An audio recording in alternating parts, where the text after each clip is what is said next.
класс. Школа номер 24 имени Константа Жакова. The Night of Christmas Eve, a Legend of Little Russia by Nicholas Gogol. The last day before Christmas had just closed.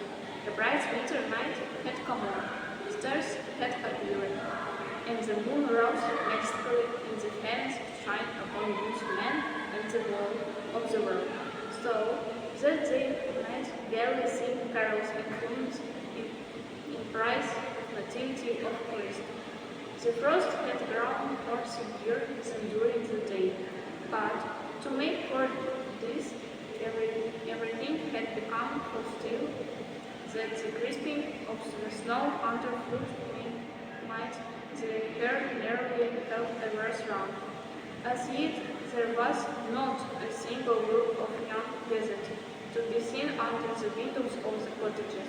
The moon alone peeped stealthily at them, as if inviting the maidens who were decking themselves to make haste and have a run to the crispy snow. Suddenly, out of the snow chimney of one of the cottages, columns of the smoke escaped close towards the heavens, and in the midst of the close rose on a besom a witch.